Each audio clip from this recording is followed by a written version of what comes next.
하나님의 나라에 대해서 많이 듣죠. 하나님 나라가 어떤 것인가를 이야기를 해주는데요. 성령 안에 있는 의와 평강과 희락이래요.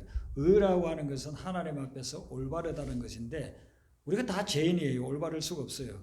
그래서 여기서 의라고 하는 것은 우리가 회개하고 하나님을 믿는 것을 이야기합니다. 그렇게 되면 천국이 임하는 거죠. 그리고 천국이 임할 때 그 증거가 뭐냐면 평강, 상황을 초월한 하늘의 평강이 임하는 겁니다. 그래서 천국이 나에게 임하고 있다, 하나님 나라가 임하고 있다 하면 마음이 평안해져요. 그리고 기쁨이 있는 거예요. 이런 천국을 여러분들이 이번 한 주간도 순간순간 누리게 되시길 바랍니다. 네, 하나님 말씀 보겠습니다. 사무엘상 9장 1절부터 8절에 있는 말씀입니다. 구약 성경 419페이지에 있는 사무엘상 9장 1절부터 8절 말씀을 교독하도록 하겠습니다. 1절 먼저 읽어드리겠습니다. 베냐민 지파의 기스라 이름하는 유력한 사람이 있으니 그는 아비엘의 아들이요 스롤의 손자요 베고라스의 정손이요 아비아의 현손이며 베냐민 사람이더라. 기스에게 아들이 있으니 그의 이름은 사울이요 준수한 소년이라. 이스라엘 자손 중에 그보다 더 준수한 자가 없고 그가 모든 백성보다 어깨 위만큼 더 컸더라. 사울의 아버지 기스가 암나기들을 읽고 그의 아들 사울에게 이르되 너는 일어나 한 사환을 데리고 가서 암나기들을 찾으라 하매 그가 에브라임 산지의 땅으로 두루 다녀보았으니 찾지 못하고 사안의 땅으로 두루 다녀보았으나 그곳에도 없었고 베냐민 사람의 땅으로 두루 다녀보았으나 찾지 못하니라. 그들이 수읍 땅에 이른 때에 사울이 함께 가던 사환에게 이르되 돌아가자. 내 아버지께서 암나기 생각은 고사하고 우리를 위하여 걱정하실까 두려워하노라 하니 그가 대답하되 보소서 이 성읍에 하나님의 사람이 있는데 존경을 받은 사람이라. 그가 말할 것은 반드시 다 응하나니 그리로 가이사이다. 그가 혹 우리가 갈 길을 가르쳐 줄까 하나이다 하는지라.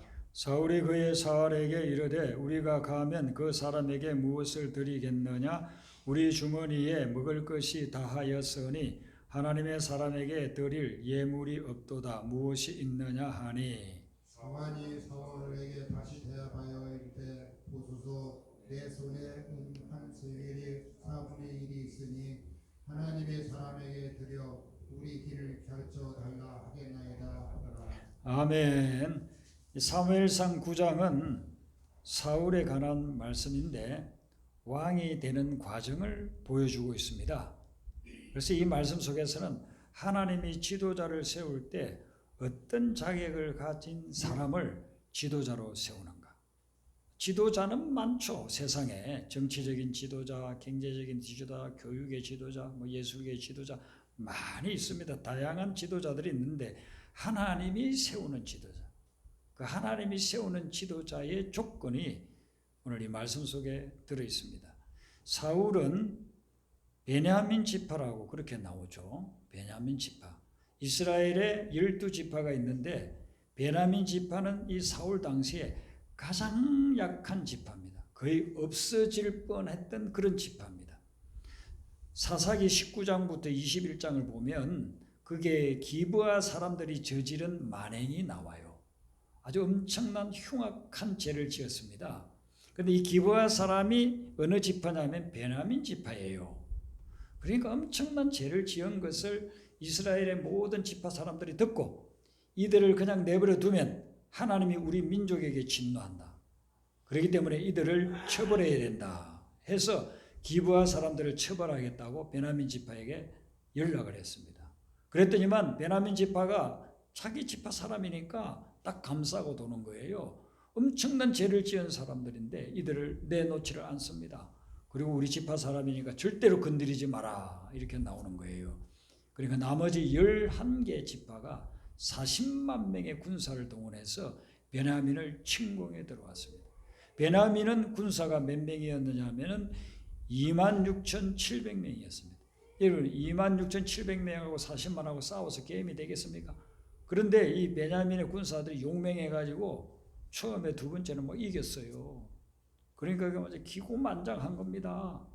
자기 지파를 이렇게 절대로 누구도 못 거둔다 이렇게 하고 있는데 결국 이제 마지막 전쟁에서는 이들이 다 패하고 대부분이 다 살해당하고 맙니다. 25,100명이 죽었어요. 그러면 26,700명 중에서 25,100명이 죽었으니까 남아있는 사람은 고작해서 1,600명밖에, 군사가 1,600명밖에 남지 않은 겁니다. 그런 상황이 되었을 때에 이 베냐민 지파는 이제 거의 없어졌다 해도 과언이 아니에요. 그리고 나서 좀 이제 시간이 지나서 사울 시대가 되었는데 사울 당시에도 그렇게 많은 사람의 인구가 갑자기 불어날 수가 없잖아요. 그러다 보니까 제일 약한 지파였어요. 근데 이스라엘 백성들이 하나님을 향해서 하나님 우리에게도 다른 민족들처럼 다른 족속들처럼 우리에게도 왕을 세워주세요. 왕을 세워주셔서 하도 그렇게 왕을 세워달라고 하니까 하나님이 처음에는 너무나도 속상하잖아요. 하나님이 그들의 왕인데 하나님은 제쳐놓고 인간의 왕을 자꾸 세워달라고 하니까 너무나도 그렇게 요청을 하니까 하나님이 그들을 들어줍니다. 우리가 기도할 때도 그런 경우가 있어요. 하나님 뜻에 맞지도 않는 기도인데도 우리가 막 때를 쓰면은 하나님이 들어주는 경우도 있어요. 근데 그건 나에게 유익이 안 돼요.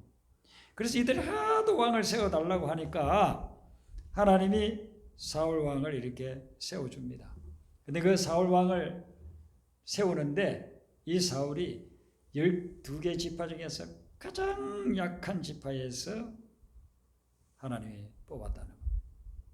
이건 뭘 이야기하냐면은 하나님께서는 약한 자를 들어서 크게 사용하신다 이거예요.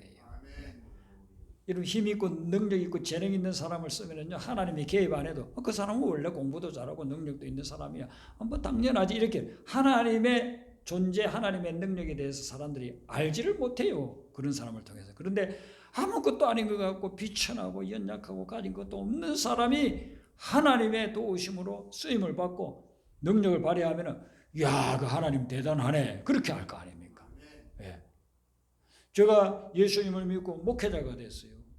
그런데 목회자가 돼서 교회를 여러 군데 가서 이제 다니면서 그렇게 사역을 했는데 권사님이나 집사님들이 저를 보면은 그때는 저희 부모님 나이 연세 되는 분들인데 저를 보면은 신기해요. 어떻게 예수도 믿지 않는 가정에서 그렇게 예수를 믿어가지고 그것도 예수 믿은 지 3년 만에 이 고등학교 졸업하고 바로 신학을 해서 목회자가 되느냐. 그렇게 제가 부산에 한번 집회를 갔을 때도 얼마 전에도 그 권사님 한 분이 제가 전혀 모르는 분인데 저를 대접을 하면서 목사님 참 신기합니다. 어떻게 고등학생이 뭘 안다고 하나님의 부름을 받아가지고 목회자가 됐는지. 저는 지금 70평생을 살아도 평생 예수를 믿어도 지금 주의 종이 되라고 하면 저는 못 갈 것 같은데 그런 말씀을 하시더라고요. 그런데 뭐 인간적으로 보기에는 그러겠죠. 그러나 하나님의 부름을 받아서 목회의 길을 가는 사람들 얼마나 기쁘고 보람이 있는지 몰라요. 그런데 그 믿는 분들, 대대로 믿는 분들이 자기 가문에서 목회자, 자기 자녀들에게서 목회자가 세워졌으면 하는 그런 바람이 얼마나 많은지 몰라요. 그런데 저는 부모님들이 예수님 전혀 믿지도 않고 사돈의 팔촌도 예수 믿는 사람이 없는데도 불구하고 하나님이 저를 목회자로 부르신 거예요. 그러니까 주변에서 보면 어떻습니까? 아, 장로님, 목사님 가정에서 대대로 교육 잘 받고 목회자가 되면 당연하지. 할아버지도 목사님이고 아버지도 목사님이면 뭐 손자도 목사님 되면은 그 당연하지 이렇게 얘기할 거 아닙니까? 그런데 저같이 주변에 아무도 예수 믿지도 않는 사람이 예수를 만나가지고 그 믿음을 고백하고 신학을 해서 목회자가 되면 사람들이 다 놀래 자빠지는 거예요. 아, 참 하나님이란 분이 대단한 분이다. 어떻게 당신 같은 그런 가문에서 예수도 믿지 않고 우리 큰어머니는 저 지리산에 그 무당이었는데 그런 집안에서 어떻게 목회자가 나왔느냐. 이게 하나님이 대단하고 이렇게 되잖아요. 그래서 하나님은 오늘날도 마찬가지입니다. 가진 것 없고 비천하고 연약한 사람을 불러서 쓰시면서 하나님의 그 위대하신 능력을 세상 만방에 알려주는 거예요. 네. 그러니까 여러분들이 사람들 다른 사람에 비해서 가진 것 없고 비천하고 연약하다고 한다면은요, 그런 하나님이 여러분들을 사용하실 기회인 줄로 믿으시길 바랍니다. 네. 우리 교회 성도님들 보면 세상적으로 대단한 분은 아무도 없는 것 같아요. 저도 역시 대단하지도 못하는 거고. 예. 그런데 하나님께서 그런 사람들을 찾아서 쓰시겠다. 그래서 하나님의 능력이 얼마나 대단한지를 만방에 알려주면서 예수 믿지 않는 사람들, 하나님을 불신하고 있는 사람들, 그들이 하나님께로 돌아오게끔 그렇게 만들려고 하신다는 것입니다. 그래서 하나님은 오늘날도 마찬가지예요. 이 연약하고 비천한 사람들, 무능력하게 보이는 그런 사람들을 하나님은 택해서 쓰시면서, 그리고 그 사람들에게 희망과 소망을 주고 주변 사람들에게는 하나님의 살아계심을 체험하게끔, 목격하게끔 그렇게 만들어 주신다는 겁니다. 그러면서 이 사울에 대해서 오늘 말씀을 쭉 여러분들 보시면, 사울이 하나님께 쓰임받게 된 아주 근본적인 그 이유가 하나 나오는데, 그것은 사울의 아버지가 사울에게 말했을 때에 사울은 한마디 변명이나 원망이나 이런 말 하지 않고 그대로 순종했다는 것입니다. 오늘 말씀에 이 4절부터 보시면 그 사울이 잃어버린 암나귀를 찾으러 다니는 그런 모습들이 4절에 이렇게 나와 있잖아요. 암나귀들을 잃어버렸다 하니까 최소한 2마리 아니면 여러 마리가 될 수 있어요. 이 나귀는 이스라엘 백성들에게 타고 다니기도 하고 또 농사 짓는 데도 쓰기도 하고 아주 소중한 재산이에요. 그런데 그걸 몇 마리 잃어버렸으니까 얼마나 안타깝겠습니까? 그래서 사울의 아버지 기스가, 사울아 이리 와봐. 지금 우리 집에 암나귀 키우고 있는데 이 몇 마리가 없어졌어. 어디 갔는지 모르니까 너 산에 하나 데리고 그거 좀 찾아오라고 그랬습니다. 그때에 사울이 아유 아버지 저 학교 가야 되는데, 아버지 저도 할 일 많아요. 아니 도망간 걸 어떻게 찾아와요? 이렇게 할 수도 있는데 그런 말 한마디도 없고 그대로 알겠습니다 하고 찾으러 가는 거예요. 그런데 찾으러 간 거리가 4절을 보시면 에브라임 산지, 살리사 땅, 살림 땅, 베냐민 사람의 땅, 이게 얼마나 넓은 지역인지 몰라요. 그래서 이걸 대충 성경적으로 성경 지도를 가지고 이렇게 선을 그어보면 40km가 넘어요. 걸어서, 그것도 산지 산악지대 이런 데를 40km를 나귀를 찾으러 다닌다고 하면 생각을 해보세요. 얼마나 힘들겠습니까? 고단하겠습니까? 그래서 4km만 우리가 16길만 가도 힘든데 하루 종일 40km를 산등성을 넘고 그냥 골짜기를 지나고 이렇게 찾아다녔으니 얼마나 어렵겠습니까? 그러면서도 사울은 한마디 불평하지 않아요. 아버지가 찾아오라고 하니까 끝까지 찾으러 다닙니다. 그런데 하루 종일 찾다가 보니까 고민이 생겼어요. 이 아버지가 암나귀 생각을 안 하고 이제 아들 잃어버렸나 걱정하실 것 같단 거예요. 그래서 옆에 있는 사안에게 이야기를 하잖아요. 큰일 났다. 우리가 암나귀를 찾지를 못하고 이제 아버지가 우리 걱정하게 생겼다. 돌아가자. 그렇게 했을 때 사환이 뭐라고 이야기합니까? 6절에 보니까 이 성에, 우리가 지금 와 있는 이 성에 하나님의 사람이 있습니다. 하나님의 사람이 있으니 그 하나님의 사람에게 좀 우리가 여쭤봅시다. 암나귀를 어떻게 찾을 수 있는지. 그렇게 해서 하나님의 사람을 찾아가는 걸 볼 수가 있습니다. 여러분 여기서 보면은 사울이 얼마나 순종의 사람입니까? 아버지가 이야기한 것을 하루 종일 40km가 넘는 그런 산지를 헤매고 다니면서 찾고, 또 아버지의 염려, 아버지가 어떤 생각을 할까 아버지를 생각하고, 이런 아주 순종의 사람이었어요. 하나님은 순종의 사람을 쓰신다는 것입니다. 하나님의 말씀이 떨어지면 그 말씀 타협하지 아니하고 불평 원망하지 아니하고 순종하는 거예요. 이스라엘 백성들을 광야를 40년 통과하게 한 것은 순종 훈련시킨 거예요. 그런데 그 순종 훈련에 통과한 사람이 2명밖에 없어요. 여호수아와 갈렙. 순종에 통과한 사람만 가나안 들어가서 정복하게끔 하세요. 60만 대군이 나왔는데 60만 명 중에서 2명만 순종 훈련에 통과하고 나머지는 다 탈락해서 광야에서 죽었다는 거예요. 여러분 이것은 우리에게 주는 메시지가 엄청난 것입니다. 오늘날도 믿음의 사람, 교회에 와서 신앙생활을 하는 사람들이 그만큼 순종하기가 쉽지 않다는 것입니다. 그걸 보여주는 거예요. 예수님이 제자들을 부를 때 조건으로 딱 한 가지 봤습니다. 너 많이 배웠냐 적게 배웠냐 그거 안 봤어요. 너 가문이 좋냐 안 좋냐 그거 안 봤어요. 요즘 흔히 말하는 기업에 취직하려면 스펙 본다. 스펙, 경력, 업적 이런 거 보는 거잖아요. 예수님은 그런 거 하나도 안 봤다니까요. 네 외모가 얼마나 잘생겼냐, 키가 얼마나 크냐 이런 거 하나도 보지 않고 예수님이 본 건 딱 한 가지예요. 예수님 가까이 오고 또 예수님이 이렇게 제자로 삼을 만한 사람이 딱 보이면 예수님이 한마디예요. 나를 따라오너라 그래요. 그러면은 나를 따라오너라 그 말을 듣고 예수님을 따르는 사람은 제자가 돼요. 그런데 아유 우리 아버님이 좀 편찮으신데요. 제가 좀 가서 돌봐드리고 오겠습니다. 그러면 그 사람은 탈락. 아 제가 농사를 짓고 있는데 농사 좀 마무리 해놓고 내년에나 좀 따라가겠습니다. 그 사람도 탈락. 아, 장사를 하는데 요즘 한참 장사가 잘 됩니다. 이 시즌 끝나고 난 후에 제가 따르겠습니다. 그 사람도 탈락이에요. 다 공통점을 보세요. 베드로, 야고보, 요한, 안드레, 세리, 마태는 세무서 사원으로서 그렇게 정말 돈 많이 버는 자리에 있었지만 예수님이 딱 한마디예요. 나를 따라오라. 예수님의 제자의 조건은 딱 한 가지. 따라오라는 말에 순종하는. 거기에 불순종한 사람은 아무도 예수님의 제자가 되지 못했습니다. 예수님이 따라오라는 말을 딱 듣고 따라간 사람들, 그 사람들이 예수님의 제자가 되어야지 오늘날도 2000년이 지난 지금도 전 세계 거의 20몇 억의 사람들이 기억하는 이름들이 되는 베드로, 야고보, 요한, 바돌로메 다 우리가 기억하는 사람들이 그런 사람들이에요. 그러니까 하나님이 오늘날도 마찬가지. 하나님이 우리를 쓰시고자 할 때에 우리에게 테스트하는 게 딱 한 가지는 말씀에 순종하느냐 아니냐 그것만 본다는 겁니다. 그러면 여러분들은 하나님의 말씀에 임하면 100% 순종하시기 바랍니다. 그 순종도 즉각적으로 적극적으로 순종하셔야 됩니다. 기쁨으로 순수한 마음으로 그렇게 순종해 나가면 오늘날도 하나님은 그 사람을 귀하게 쓰신다는 겁니다. 성경에서 우리에게 증거해 주는 말씀은 하나님은 거역하는 자, 불순종하는 자는 한 명도 쓰지 않으셨다는 거예요. 창세기부터 요한계시록까지 보세요.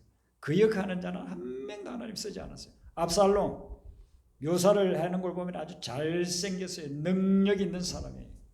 그런데 압살롬 하나님 쓰지 않습니다. 왜냐하면 그는 항상 거역해요. 아버지를 거역하고 위에 있는 그 일을 거역하고 그렇게 하다가 결국은 전쟁에서 죽고 말잖아요.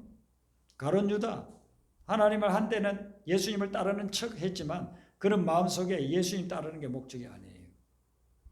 입으로는 따른다고 해놓고 속으로는 자기 야망이 있었어요. 돈을 많이 벌고 윗자리에 올라가고 그런 걸로 가지고 결국 스승을 배반하고 팔아버리고 자기도 목숨을 끊고 말지 않습니까?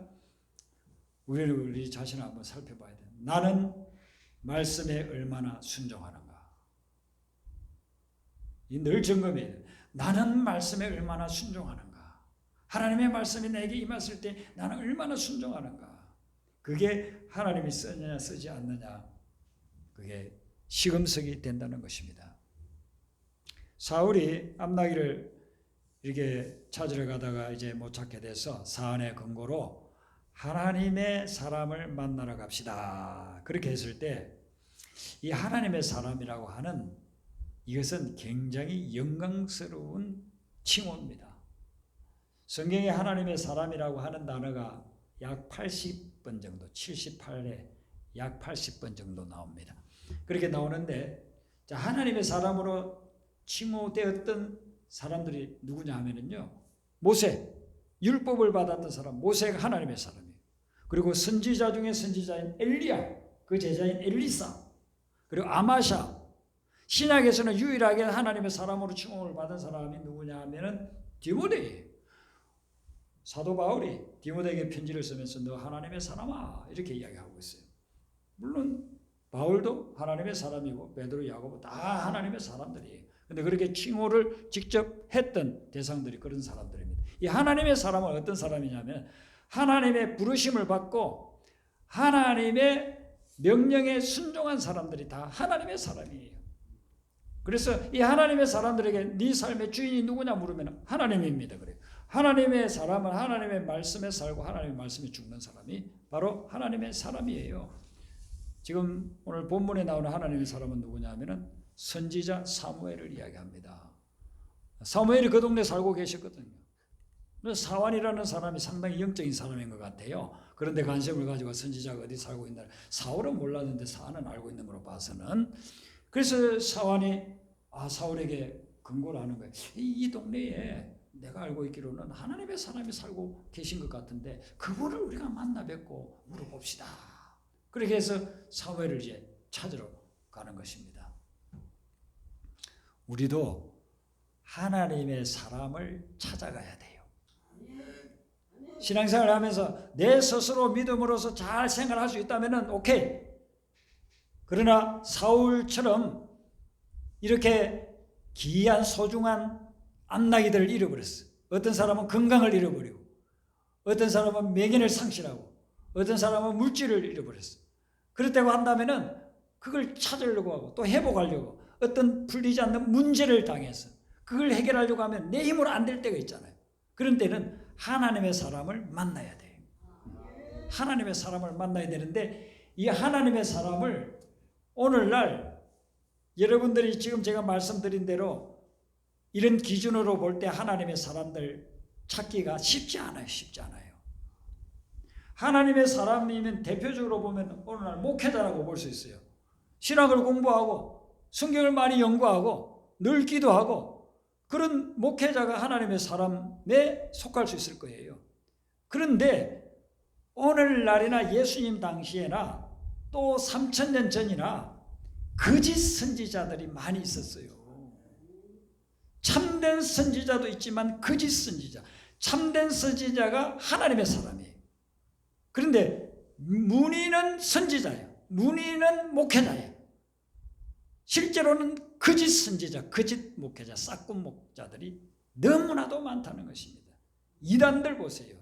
이단들은 잘못된 그런 영적 지도자, 그들을 따라가면서 인생이 다 패가망신합니다. 나중에 결국은 다 패가망신으로 끝나는 거거든요. 영혼이 구원받지도 못하고 이 땅에서도 패가망신으로 가는 겁니다. 그래서 여러분들은 하나님 앞에서 늘 기도하면서 영적인 분별력을 달라고 하시기 바랍니다. 네. 참 선지자인지 거짓 선지자를 분별할 수 있는 영적 분별력을 주시옵소서. 그리고 참 선지자를 만나고 참 선지자를 따라가야 되는 겁니다. 거짓 선지자를 따라가다가 패가망신하는 사람들 얼마나 많습니까? 기독교 TV나 요즘은 유튜버가 있으니까 언제 어디서나 설교를 들을 수 있어요. 그런데 제가 이렇게 설교를 쭉 들어보면은 수많은 목회자들 설교를 쭉 들어보면은 진짜 참 선지자 목사님들이 있어요. 최근에도 저에게 그 유튜브에 좋은 설교를 보내주는 그 선교사님이 있어요.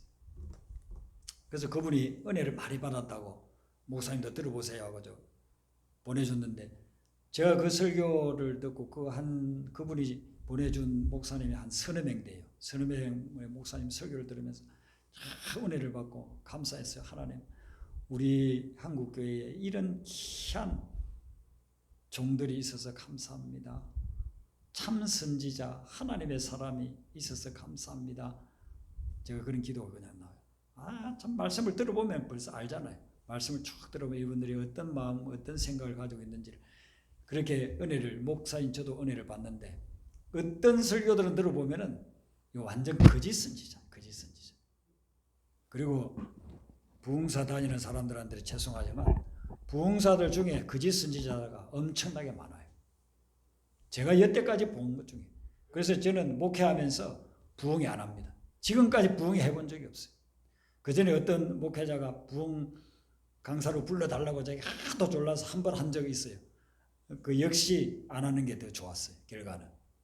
그래서 물론 부흥회를 해도 참 목회를 잘 하시고 성경적으로 하시고 말씀을 제대로 딱 선포하는 그런 분들이 있으면 제가 얼마든지 초청해서 들을 수도 있지만 그러지 않고 그냥 직업 부흥사가 돼요. 프로 부흥사가 돼가지고 무슨 테크닉만 해가지고 흥금 내게 하는 그런 부흥사가 또 그게 전문인 부흥사가 있더라고. 하여튼 지금 한국교회는 타락한 목회자가 너무 많다. 거짓 선지자가 너무 많다는 겁니다. 사무엘 시대, 엘리야 시대도 마찬가지 아닙니까? 엘리야 시대에는 거짓 선지자가 850명 중에 참 선지자 엘리야 한 명이에요. 한 명. 그래서 이렇게 참 선지자 하나님의 사람을 만나기 어려우니까 내가 지금 엄청나게 어려운 문제가 있어서 내 스스로는 해결할 수가 없고 무엇인가 좀 조언을 듣고 하나님의 말씀을 통해서 상담을 받고 싶은데 참된 선지자 하나님의 사람은 찾기가 어려우니 그러면 어떻게 해야 되느냐? 여러분들이 직접 하나님의 말씀으로 들어가야 되는 거예요. 사울 시대에는 구약의 5경만 있었어요. 창세기, 출애굽기, 레위기, 민수기, 신명기. 근데 그것도 누구나 볼 수가 없었어요.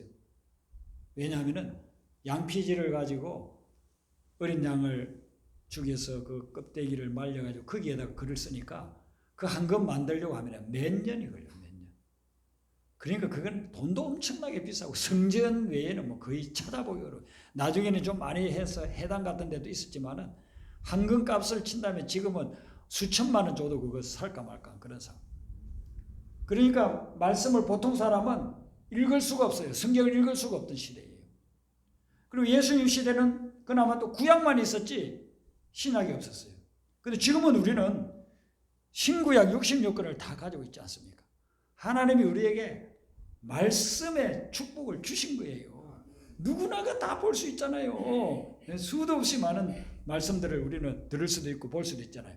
그래서 하나님의 말씀, 성경 말씀 속으로 여러분들이 들어가서 내가 가지고 있는 이 문제를 가지고 기도하면서 말씀을 묵상하면 거기에 하나님이 해답을 주고 있습니다. 하나님의 말씀을 매일같이 묵상하라는 이유가 그거예요. 여러분들 아침에 일어나면 세상 소리 듣기 전에 사람들 소리 듣기 전에 하나님 말씀을 읽고 묵상하고 그리고 하루를 시작해 보세요. 여러분들의 어떤 고민되는 그런 부분들이 하나님 말씀 속에 해결책이 다 들어있는 거예요. 말씀 속에 길이 있는 줄로 믿습니다. 그래서 사울은 하나님의 사람 사무엘을 만나서 잃어버린 안나기에 대한 이야기 다 듣고 자기 미래에 대한 것도 듣습니다.